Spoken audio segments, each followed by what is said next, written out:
નમસ્કાર, ન્યૂઝ 18 ગુજરાતીમાં આપનું સ્વાગત છે। આપની સાથે હું છું કોમલ। સમાચારની શરૂઆત કરીએ તો આગામી 7 દિવસ વરસાદને લઈને આગાહી કરવામાં આવી છે। 16 જૂન સુધી વરસાદને લઈને હવામાન વિભાગ દ્વારા આગાહી કરવામાં આવી છે। હળવાથી મધ્યમ વરસાદની આગાહી કરવામાં આવી છે। દક્ષિણ ગુજરાતના જિલ્લાઓમાં વરસાદની આગાહી કરવામાં આવી છે તો ડાંગ, નવસારી, વલસાડ સહિતમાં વરસાદની આગાહી કરવામાં આવી છે। પાડોશી સંઘ પ્રદેશ દમણ, દાદરાનગર હવેલીમાં પણ વરસાદની આગાહી કરવામાં આવી છે। સૌરાષ્ટ્ર કચ્છમાં 14 જૂનથી વરસાદની આગાહી કરવામાં આવી છે। ભાવનગર, અમરેલી સહિત આસપાસના વિસ્તારોમાં પણ વરસાદ ખાબકશે। इसमें 10 से लेकर 16 जून तक हल्का से मध्यम बरसात का संभावना रहेगा। मेनली आपका गुजरात रीजन का साउदर्न डिस्ट्रिक्ट्स तापी, डांग, नवसारी, वलसाड, दमन, दादरा नगर हवेली। अगले 3 दिन तो ऐसे रहेगा। उसके आगे थोड़ा सा बरसात और भी ज़्यादा एरिया में हल्का से मध्यम बरसात का संभावना बढ़ेगा गुजरात रीजन में। और सौराष्ट्र कच्छ में अगले डे 5 से आइसोलेटेड प्लेसेस में बरसात होने का संभावना रहेगा हल्का से मध्यम। वो भी आपका भावनगर, अमरेली इसके आसपास जो एरियाज है इसमें आपको सब लाइट टू मॉडरेट हल्का से मध्यम बरसात होने का संभावना रहेगा। અંબાલાલ પટેલની પૂરવાળી આગાહી સામે આવી છે તો પૂરવાળી આગાહી તેમના દ્વારા કરવામાં આવી છે। દક્ષિણ ગુજરાતમાં ભારે વરસાદની આગાહી કરવામાં આવી છે। 23 થી 26 જૂન વચ્ચે ભારે વરસાદ વરસી શકે છે। દક્ષિણ ગુજરાતમાં પૂર આવવાની શક્યતા સેવાઈ રહી છે। ત્યારે ગુજરાતમાં ચોમાસાનો પ્રારંભ થશે। આજથી 12 જૂન વચ્ચે દક્ષિણ ગુજરાતમાં વરસાદ, મૃગશીર્ષ નક્ષત્રનો વરસાદ 16 જૂન સુધીમાં આવશે તો આગામી 18 થી 20 જૂન દરમિયાન દક્ષિણ ગુજરાતમાં વરસાદની શક્યતા સેવાઈ રહી છે। દક્ષિણ ગુજરાતના કેટલાક ભાગોમાં વધુ વરસાદ ખાબકી શકે છે। ગુજરાતનું હવામાન પલટા છે। તારીખ 16 સુધીમાં મુખી નક્ષત્રનો વરસાદ કોઈ ભાગમાં થવાની શક્યતા રહેશે, પરંતુ તારીખ 18 થી 20માં વરસાદ થોડો વધુ થવાની શક્યતા રહેશે અને આજના નક્ષત્રનો વરસાદ તારીખ 22 જૂનથી થવાની શક્યતા રહેશે। 23 જૂનથી 26 જૂન વચ્ચે આજના નક્ષત્રનો વરસાદ વધુ થવાની શક્યતા છે। કેટલાક ભાગમાં ભારે વરસાદ થવાની શક્યતા છે। દક્ષિણ ગુજરાતના ભાગમાં ભારે વરસાદ થવાની શક્યતા છે। ધીરે ધીરે દક્ષિણ ગુજરાતના કેટલાક ભાગમાં તો પૂર આવે તેવી સ્થિતિનું પણ નિર્માણ થઈ શકે। એટલે હવે તારીખ 27-28માં અને 29 તારીખ સુધીમાં મુંબઈ, મહારાષ્ટ્રના ભાગમાં વરસાદ થવાની શક્યતા છે અને તારીખ 29 જૂનથી 7 જુલાઈ સુધીમાં ગીર સહિત ગુજરાતના ભાગમાં ઉના વરસાદ થવાની શક્યતા છે। તો ચોમાસાને લઈને જે ડર હતો એવા જ એંધાણ વર્તાઈ રહ્યા છે। આજે સહેજ પણ આગળ ન વધુ ચોમાસું અરબ સાગરની શાખા 48 કલાકથી સ્થિર જોવા મળી રહી છે। હજુ મુંબઈ નથી પહોંચ્યું ચોમાસું તો ચોમાસાની અરબ સાગરની શાખા મંદ પડતા ચિંતા વધી છે। જો કે ગુજરાતમાં ચોમાસાના વિધિવત આગમનની તારીખ 15 જૂન છે, પરંતુ હાલ ચોમાસાએ બ્રેક મારતા ગુજરાતના ખેડૂતોની ચિંતા પણ વધી ગઈ છે।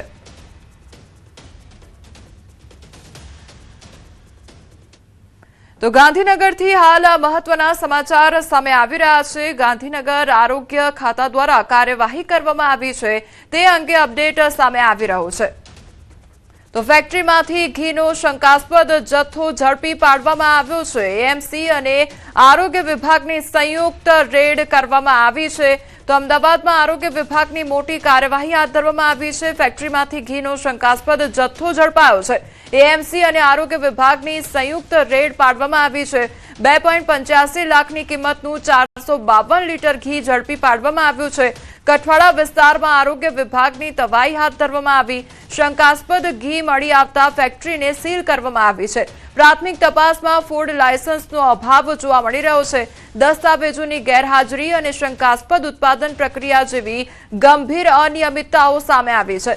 જપ્ત કરાયેલા ઘીના નમૂનાઓ વધુ પરીક્ષણ માટે લેબોરેટરીમાં મોકલવામાં આવ્યા છે। તો રિપોર્ટ બાદ જવાબદાર સામે કડક કાયદેસરની કાર્યવાહી પણ કરવામાં આવશે।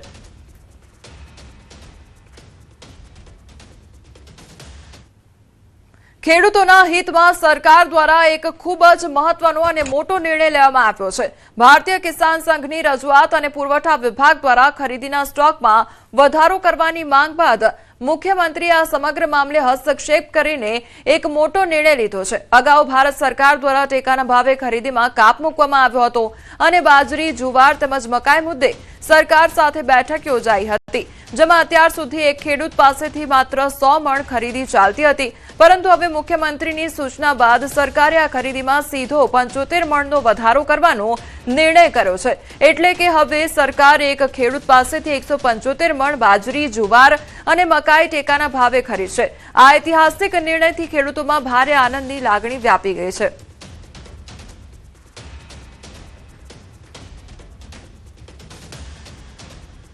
બાજરીની ખરીદી ખેડૂત દીઠ 2000 કિલો થતી હતી, હવે નિર્ણય એ 3500 કિલો ખરીદવાનો નિર્ણય કર્યો છે, એટલે કે 175 મણ એ ખેડૂતની બાજરી ખરીદવામાં આવશે। સાથે સાથે મકાઈ પણ 1500 કિલો ખરીદી થતી હતી, એની 2500 કિલો થશે, એટલે કે 125 મણ એ ખરીદવામાં આવશે। સાથે જુવાર 1000 મણ ખરીદાતી હતી, એ 1700 મણ એ ખરીદવામાં આવશે। એટલે કે દાહોદ જિલ્લામાં ખાતરની અછતના કારણે ખેડૂતોની લાંબી કતારો જોવા મળી રહી છે। ખાતર માટે ખેડૂતો સવારે 4 વાગ્યાથી ડેપો બહાર લાઇનમાં ઊભા છે, તેમ છતાં તેમને ખાતર મળતું નથી અને રોજ ખાતર માટે ધક્કા ખાવાનો વારો આવ્યો છે। ખાતરની તંગીના કારણે વૃદ્ધ ખેડૂતોને પણ રોજ ધક્કા ખાવા પડી રહ્યા છે, જેના કારણે ગરીબ અને આર્થિક રીતે પછાત ખેડૂતોને રોજ ડેપો સુધી આવવા જવાનો ખર્ચ સહન કરવાનો વારો આવ્યો છે। 4 થી 5 દિવસ થયા પણ અમને ખાતર કંઈ મળતું નથી, અમે રખડીને જઈએ છીએ, ખાતર નથી આવ્યું, એવું છે। ભાડો ખર્ચે નહીં, અરે 4-5 કિલોમીટર કઈથી 10-12-15 કિલોમીટર જેવું થાય। અમે 8 વાગ્યાથી આવીએ, સાંજે 4 વાગ્યા તક બેહરી ગયા તો ખાતર મળતું નથી। ખાતર છે આ માણસ તજે હે અને જમીન વિકાસ કાર્યો અમૂલ્ય લાગીએ તો અમે પાક હાર્યું તો ખાતર હાર્યું દોડીએ તો ખાતર મળતું નથી। અમારે 5 થેલીની જરૂર છે, પણ કઈ અમને હાલે એટલું નથી હાલતા, બબે થેલી નથી મળતી। અત્યારે ખાતર જુગે એવી જ માંગણી કરી। પાણી તો વેસાતો લઈને પીએ અમે, ખાતર લીધે અઠવાડિયે થઈ ગયું, 30 રૂપિયા જવાના ને 30 આવવાના ભાડો। મીઠાપરથી લીમડીવાળા ડેપો પર નથી મળતું? ના, અહીં મોકલે, અહીં આવે।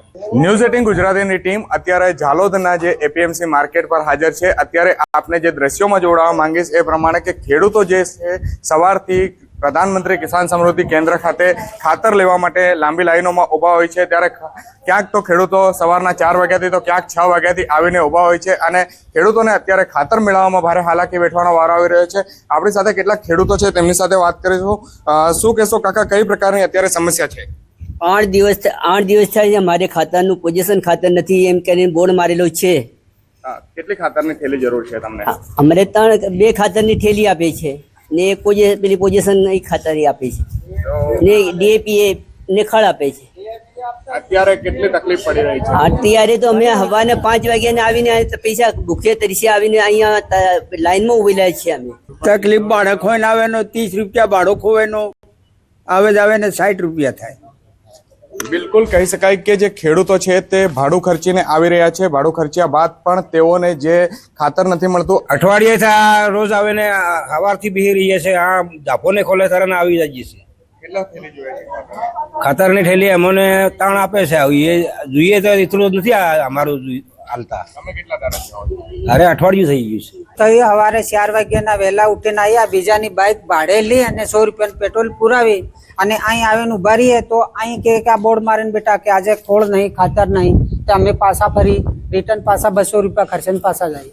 અને કેટલા દિવસથી આવી રહ્યા છે? અઠવાડિયું થયું સાહેબ આવીએ અમે। દૂરથી અંતરથી આવતા હોય છે, તેમ છતાં ખાતર ના મળતા ક્યાંક ને ક્યાંક ખેડૂતોમાં પણ હાલ રોષ જોવા મળી રહ્યો છે અને તાત્કાલિક તેમની ખેડૂતોને જે ખાતરની માંગ પૂરી કરવામાં આવે તેવી માંગ પણ ઉઠવા પામી છે। સૌરભ ગેહલોત, ન્યૂઝ 18 ગુજરાતી, દાહોદ। બનાસકાંઠામાં ચંડીસરથી કુચાવાડા સ્ટેટ હાઈવે પ્રોજેક્ટ અંગે ખેડૂતોમાં ભારે રોષ જોવા મળી રહ્યો છે। 16 ગામોના ખેડૂતો દ્વારા કલેક્ટરને રજૂઆત કરી જમીન સંપાદનની પ્રક્રિયા રદ કરવાની માંગ કરવામાં આવી છે। ખેડૂતોનો આક્ષેપ છે કે 4 લેન હાઈવેની કામગીરી થવાની હોવા છતાં 6 લેન માટે જમીન સંપાદન કરવામાં આવ્યું છે, જેના કારણે અનેક ખેડૂતો જમીન વિહોણા અને મકાન વિહોણા થયા છે। જૂની જંત્રીના આધારે વળતર નક્કી કરાતા ખેડૂતોમાં અસંતોષ ફેલાયો છે। ખેડૂતો યોગ્ય વળતર આપવા માંગ કરી રહ્યા છે. જો કે માંગણીઓ નહીં સ્વીકારાય તો ઉગ્ર આંદોલનની ચીમકી પણ ઉચ્ચારવામાં આવી છે. અમે ચંડીસરથી કુચાવાડા સુધીના તમામ ખેડૂતો અને તમામ ગ્રાહકો પણ હાજર રહ્યા છે અને આજ સાહેબશ્રીને અમે આવેદનપત્ર આપ્યું છે કે 6 લાઇનનું સંપાદન કર્યું છે તો 4 લાઇન જો કરવા માંગતી હોય તો 4 લાઇનનું જ જમીન કપાત થાય. તો આ રીતે સરકાર જો આ રીતે જંત્રી ભાવ આવશે તો અમને કોઈ ખેડૂતોને માન્ય નથી અને અમે પૂર્વ આંદોલન ઉપર ઉતરીશું. 4 લેન બનવા માટેની હાલમાં જગ્યા અવેલેબલ છે તો એ જગ્યા ઉપર જ રોડ બને અને બાકીની જે ખેડૂતોની જમીન કપાત કરી રહ્યા છે તો એ કપાત કરવાનું અત્યારે બંધ રાખે. અમે કલેક્ટરશ્રીને રજૂઆત કરવા આવેલા છીએ કે ભાઈ અમારી